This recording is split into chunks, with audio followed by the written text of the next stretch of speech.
Vous avez senti ce moment, vous aussi.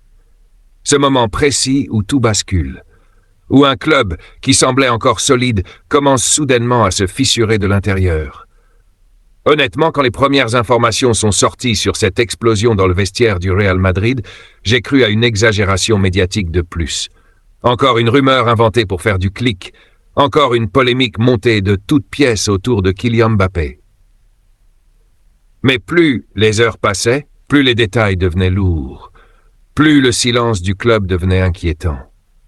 Et là, j'ai compris qu'on n'était plus face à une simple mauvaise période. Non, on assistait peut-être à la fin du projet le plus attendu de l'ère moderne du Real Madrid.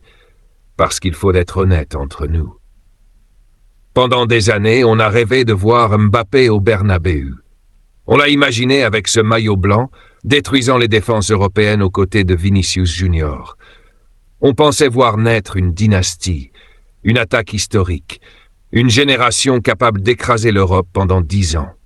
Mais aujourd'hui, la réalité est brutale. Ce rêve se transforme en cauchemar. Et le pire dans tout ça, c'est que le club lui-même semble avoir déjà tourné la page. Avant d'aller plus loin, dites-moi franchement ce que vous pensez dans les commentaires.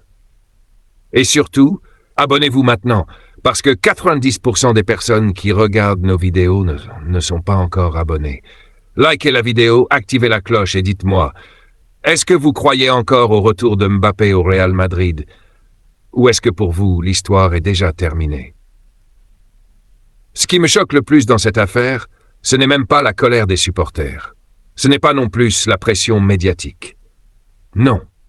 Ce qui me choque, c'est la manière dont tout semble s'être cassé humainement. Parce qu'au Real Madrid, les conflits existent depuis toujours. Des égos énormes, il y en a eu des dizaines. Mais les plus grands savaient où ils étaient. Cristiano Ronaldo avait un ego gigantesque, oui, mais il respectait l'institution. Luka Modric respecte encore chaque décision malgré son statut de légende vivante. Même Sergio Ramos, avec tout son caractère, donnait son âme pour ce maillot. Et c'est exactement là que, selon moi, Mbappé a perdu le vestiaire. Tout a explosé un jeudi soir, 2 jours avant le match contre Séville. Réunion tactique classique, rien d'anormal. Álvaro Arbeloa annonce son 11 titulaire, et là Mbappé voit son nom sur le banc. Je vous jure, rien qu'en imaginant la scène, on ressent déjà la tension, le silence, les regards qui se croisent, puis l'explosion. Mbappé se lève devant tout le monde, devant Jude Bellingham, devant Modric, devant Vinicius, et il refuse publiquement la décision du coach. Il explique qu'il n'est pas venu au Real Madrid pour être remplaçant, qu'il est le meilleur joueur de l'effectif. Franchement, à partir du moment où un joueur commence à parler comme ça devant le groupe, le problème dépasse déjà le football. Arbeloa aurait tenté de calmer la situation, d'expliquer le choix tactique, d'expliquer que le système fonctionne mieux avec Vinicius libre à gauche. Mais visiblement, Mbappé ne voulait rien entendre. Et là, ce qui devait arriver arriva. Vinicius a explosé à son tour. Et honnêtement, je pense que cette réaction était inévitable. Parce que depuis des mois, il y avait déjà des signaux. Des attitudes qui ne trompent pas. Les célébrations froides, les regards, les frustrations visibles quand un autre joueur brillait plus que lui. Vous les avez vus comme moi. Quand Vinicius marquait, Mbappé semblait agacé. Quand Bellingham sauvait l'équipe, son langage corporel parlait pour lui. Et dans un vestiaire, ce genre de détail finit toujours par devenir toxique. Selon plusieurs récits, Vinicius aurait directement accusé Mbappé de jouer uniquement pour ses statistiques personnelles. Et honnêtement, c'est peut-être ça le cœur du problème. Le Real Madrid n'accepte pas les joueurs qui mettent leur image avant le collectif. Jamais. Ce club dévore ceux qui pensent être plus grands que lui. Ce qui me fait mal, c'est qu'on avait tous envie que ça fonctionne. Même Vinicius, apparemment, aurait essayé au début. Il aurait invité Mbappé à sortir, à découvrir Madrid, à créer une vraie connexion humaine. Parce que Vinicius comprend quelque chose d'essentiel. Les grandes équipes se construisent aussi en dehors du terrain. Mais Mbappé, lui, semblait déjà vouloir imposer une hiérarchie. Et c'est là l'erreur fatale. Au Real Madrid, personne n'arrive en roi absolu. Même Cristiano a dû conquérir le Bernabéu. Match après match, but après but, sacrifice après sacrifice. Ce club aime les joueurs qui souffrent pour gagner le respect des supporters, pas ceux qui pensent le mériter automatiquement. Puis la situation a empiré. Mbappé quitte l'entraînement après cette dispute. Pas d'excuses, pas d'apaisement. Il disparaît des séances suivantes en évoquant une blessure musculaire. Et pendant que le Real Madrid souffre sur le terrain contre Séville, lui apparaît tranquillement en Italie, avec sa compagne, dans des restaurants de luxe, sourire aux lèvres. Là, je vais être très direct avec vous. Pour beaucoup de Madridistas, ce moment a tout changé. Parce qu'une mauvaise performance, ça arrive. Une adaptation ratée, ça arrive aussi. Mais donner l'impression que le club passe après votre confort personnel, ça, le Bernabéu ne le pardonne jamais. Et le plus incroyable dans cette histoire, c'est que Florentino Pérez aurait tout vu. Absolument tout. Or, s'il y a bien une chose qu'on connaît de Florentino, c'est qu'il peut tolérer l'échec sportif. Mais jamais un joueur qui détruit l'équilibre du vestiaire. Regardez l'histoire du club. Quand un joueur devient un problème institutionnel, Florentino finit toujours par trancher. Peu importe le nom, peu importe le prix payé. C'est exactement pour ça que cette réunion d'urgence du lundi suivant est si importante. Florentino convoque ses hommes de confiance, José Ángel Sánchez, Juni Calafat, Arbeloa, et selon plusieurs informations proches du club, une décision terrible aurait été prise. Mbappé n'aurait déjà plus d'avenir au Real Madrid. Quand j'ai entendu ça, honnêtement, j'ai eu du mal à y croire. Pas parce que la situation semblait impossible, mais parce qu'on parle quand même du joueur présenté pendant des années comme le futur visage du football mondial. Le transfert que Madrid poursuivait depuis si longtemps. Le joueur censé ouvrir une nouvelle ère. Et pourtant, quand on regarde tout ce qui s'est passé depuis son arrivée, beaucoup de choses commencent soudainement à prendre sens. Ses tensions avec les entraîneurs, ses plaintes tactiques, son refus apparent des efforts défensifs, son obsession du statut. Même certains silences dans le vestiaire paraissent aujourd'hui beaucoup moins anodins. Le plus fou, c'est que selon plusieurs sources proches du club, Florentino aurait déjà commencé à préparer la suite. Pas dans 6 mois, pas dans 1 an, maintenant. Et ce plan ne concerne pas seulement le départ potentiel de Mbappé, il concerne surtout le joueur qui pourrait prendre sa place. Un joueur jeune, affamé, respectueux.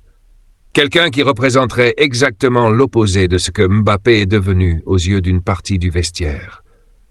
Et croyez-moi, le nom qui circule actuellement à Valdebebas pourrait totalement changer l'avenir du Real Madrid. Avant même de continuer cette histoire, je veux vous dire une chose importante. Si vous aimez ce genre de vérité sur le Real Madrid, abonnez-vous maintenant, parce que 90% des personnes qui regardent nos vidéos ne sont pas encore abonnées. Likez la vidéo, partagez-la et dites-moi dans les commentaires.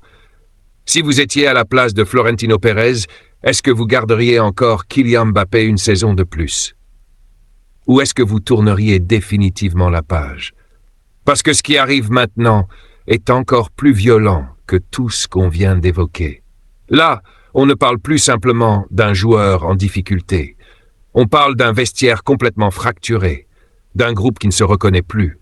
Et honnêtement, je pense que beaucoup de supporters du Real Madrid n'imaginaient pas à quel point la situation était devenue grave.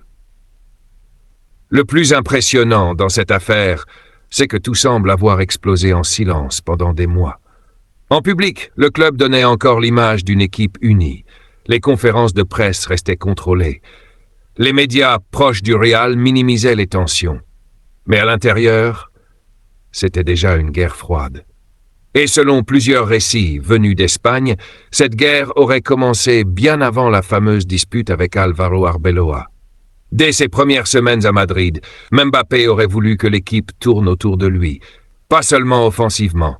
Non, dans chaque détail. Il voulait être le centre du projet, le visage absolu du club, celui autour duquel tout le reste devait s'organiser. Et honnêtement, c'est là qu'il aurait sous-estimé quelque chose d'essentiel. Ce Real Madrid appartenait déjà à Vinicius. Parce qu'il faut le dire clairement. Aujourd'hui, Vinicius Junior n'est plus seulement un grand joueur du Real. Il est devenu l'âme émotionnelle de cette équipe. Celui qui fait lever le Bernabéu. Celui qui porte le club dans les soirées européennes. Celui qui joue avec rage quand tout le monde s'effondre. Et apparemment, Mbappé n'a jamais accepté cette réalité. Au début, certains joueurs auraient tenté d'arranger les choses. Jude Bellingham essayait de garder le groupe uni. Luka Modric parlait avec tout le monde comme un capitaine expérimenté. Même Rodrigo aurait essayé de servir de pont entre les deux stars offensives. Mais plus le temps passait, plus Mbappé semblait s'isoler. Et le problème, c'était pas seulement son caractère. Le problème, c'était son attitude sur le terrain. Parce qu'au Real Madrid, les supporters peuvent pardonner beaucoup de choses. Une mauvaise passe, un manque de réussite, même des erreurs importantes, mais ils ne pardonnent jamais un manque d'effort. Jamais. Or, selon plusieurs membres du club, Mbappé refusait souvent les tâches défensives demandées par le staff. Il pressait moins, revenait moins défendre. Et surtout, il aurait commencé à critiquer certains choix tactiques directement devant des joueurs du groupe. Franchement, imaginez la scène. Vous êtes un jeune joueur du vestiaire. Vous voyez un entraîneur parler. Et derrière, la plus grande star du monde lève les yeux au ciel ou remet publiquement ses consignes en question. Petit à petit, l'autorité du coach se détruit. L'équilibre disparaît. Et c'est exactement ce qui aurait fini par inquiéter Florentino. Parce que Florentino peut accepter un joueur compliqué, mais il refuse les joueurs qui menacent la structure du club. Et c'est là que le nom de Carlo Ancelotti revient avec insistance. Selon plusieurs indiscrétions, Ancelotti aurait tout tenté pour intégrer Mbappé. Conversations privées, ajustements tactiques, libertés offensives. Il aurait même essayé de modifier certaines habitudes du groupe pour faciliter son adaptation. Mais plus les semaines avançaient, plus le climat devenait lourd. Mbappé voulait être la référence absolue. Sauf qu'au Real Madrid, ça ne fonctionne pas comme ça. Le club est au-dessus de tout le monde, toujours.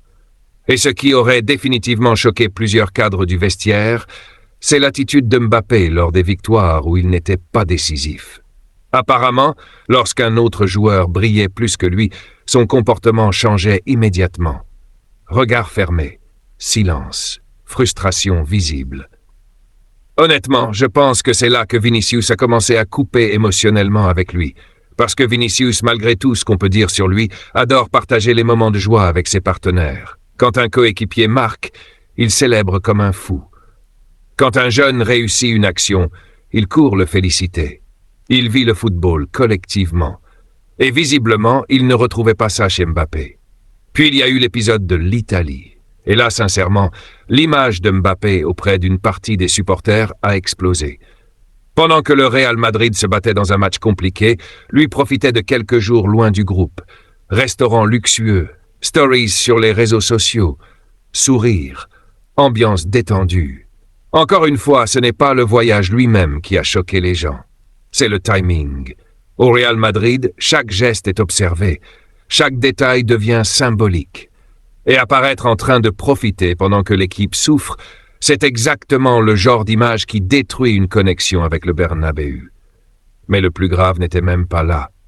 Le plus grave, c'est que Florentino aurait commencé à recevoir des retours extrêmement inquiétants venant directement du vestiaire. Certains joueurs auraient confié que Mbappé parlait parfois du club comme d'un simple outil pour gagner le Ballon d'Or, qu'il regrettait presque l'environnement du Paris Saint-Germain où la pression était moins intense, qu'il supportait mal les exigences permanentes du public madrilène.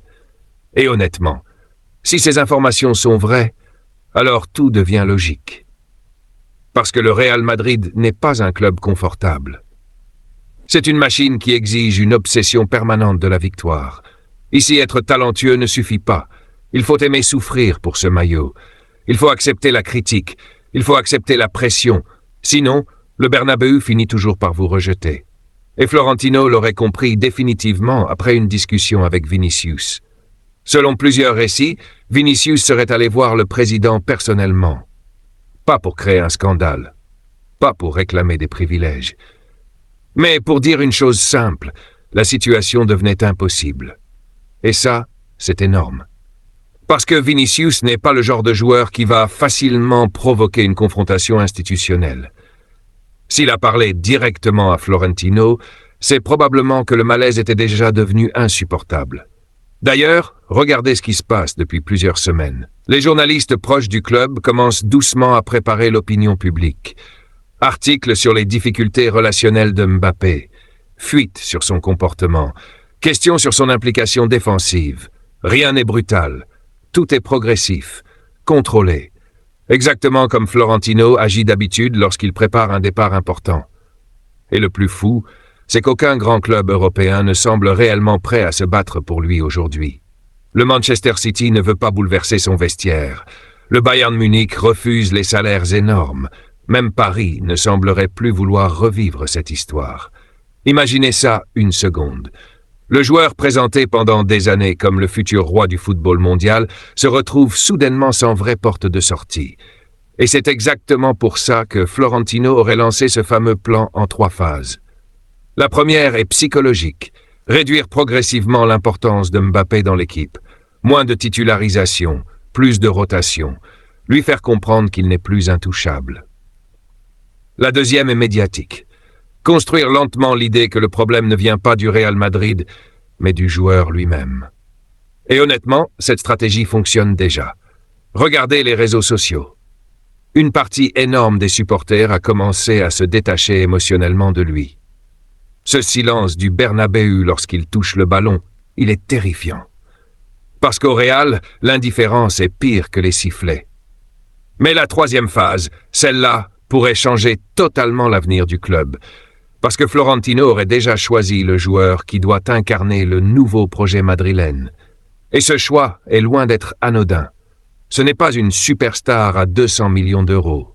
Ce n'est pas une opération marketing. Ce n'est pas un nom déjà installé au sommet du football mondial. Non, c'est un garçon jeune, affamé, humble, quelqu'un qui représenterait exactement ce que le madridismo veut retrouver. La faim, le sacrifice, l'amour du maillot. Et plus les jours passent, plus une idée devient claire à Valdebebas. Le futur du Real Madrid ne sera peut-être pas construit autour de Mbappé, mais autour de Hendrik, oui, Hendrik.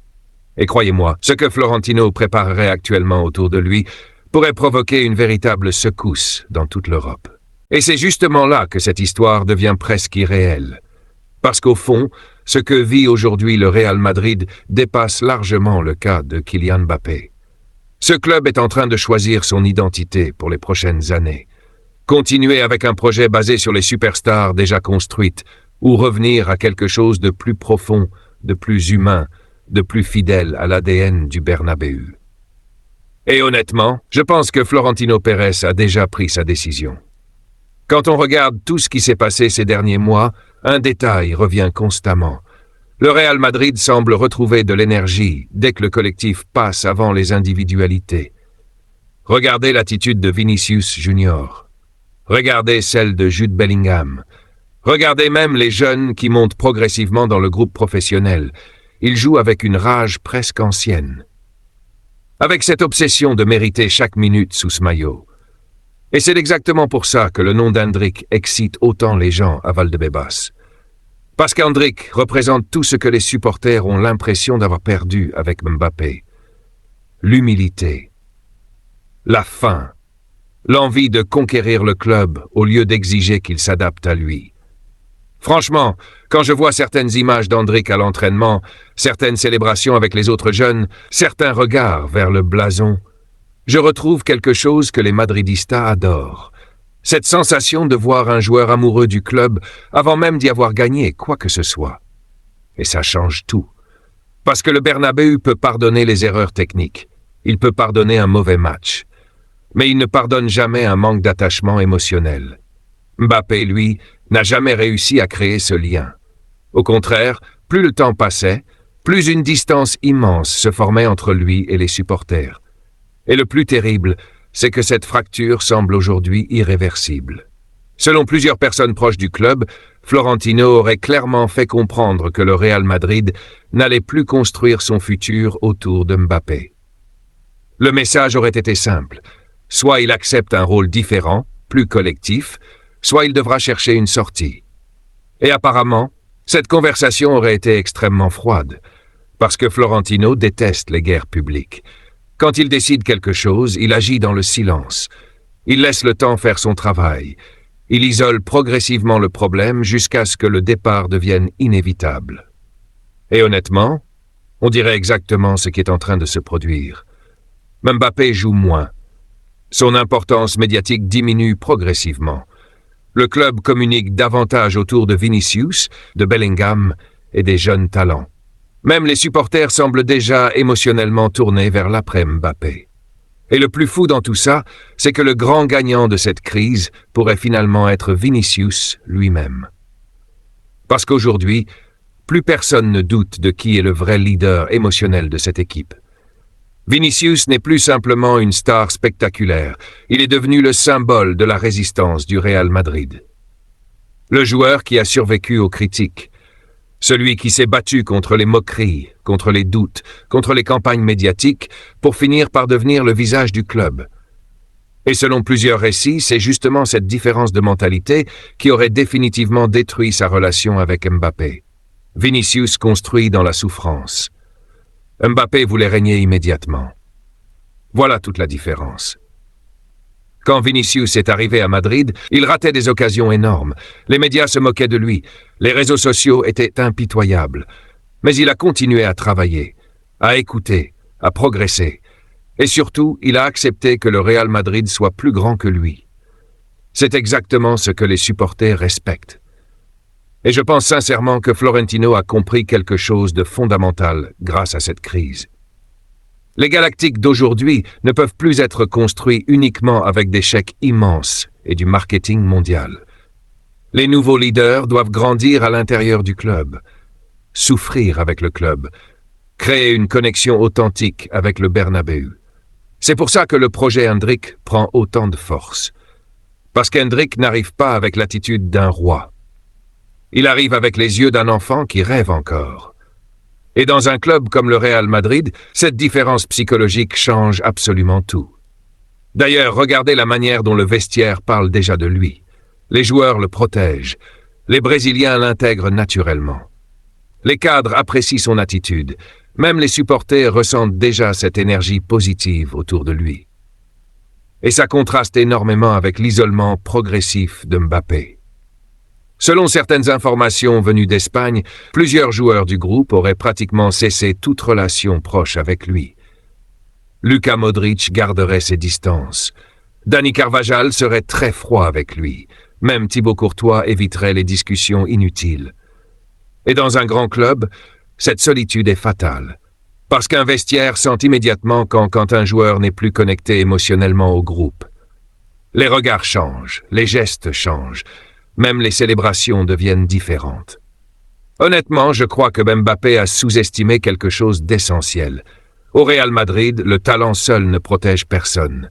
Ni les statistiques, ni le marketing, ni les millions. Ce club exige une implication totale. Et quand les supporters sentent qu'un joueur ne donne pas son âme, ils finissent toujours par se détourner de lui. C'est brutal, mais c'est aussi ce qui rend ce club unique. Le plus triste dans cette histoire, c'est qu'elle aurait pu être magnifique. Imaginez seulement une seconde ce qu'aurait pu devenir ce trio avec Vinicius, Bellingham et Mbappé pleinement impliqués ensemble. Honnêtement, ça aurait pu être l'une des attaques les plus terrifiantes de l'histoire moderne du football. Le talent était là, la vitesse était là, le potentiel était immense. Mais le football de très haut niveau se joue aussi dans les détails invisibles, les égos, les sacrifices, les relations humaines. La capacité à accepter qu'un autre joueur brille autant que vous. Et visiblement, c'est exactement ce que Mbappé n'a jamais réussi à faire. Aujourd'hui, il se retrouve dans une situation presque impossible. Les grands clubs européens hésitent. Son salaire bloque énormément de possibilités. Son image s'est fragilisée. Et surtout, il a perdu ce qui comptait le plus au Real Madrid, la confiance du vestiaire et l'amour du Bernabéu. Et quand ces deux choses disparaissent, il ne reste plus grand-chose. Pendant ce temps, Florentino avance déjà vers le futur. Un futur construit autour de Vinicius comme leader absolu, autour de Bellingham comme cerveau du milieu, autour d'Endrick comme symbole de la nouvelle génération.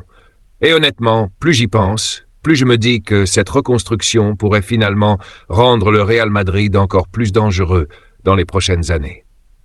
Parce que les plus grandes équipes madrilènes de l'histoire n'étaient pas seulement talentueuses, elles étaient unies, obsessionnelles, connectées émotionnellement au club.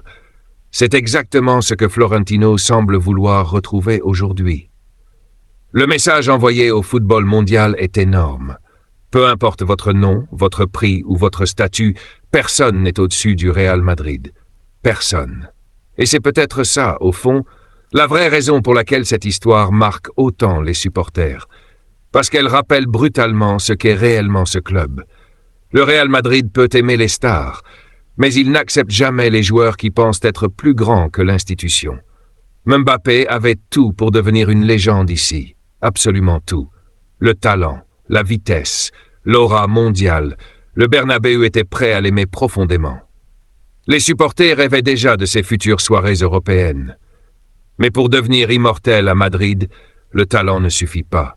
Il faut aimer ce maillot plus que sa propre image. Et selon beaucoup de gens au club aujourd'hui, Mbappé ne l'a jamais vraiment compris. Alors maintenant, dites-moi sincèrement ce que vous pensez de toute cette histoire. Et surtout, abonnez-vous à la chaîne parce que 90% des personnes qui regardent nos vidéos ne sont pas encore abonnées.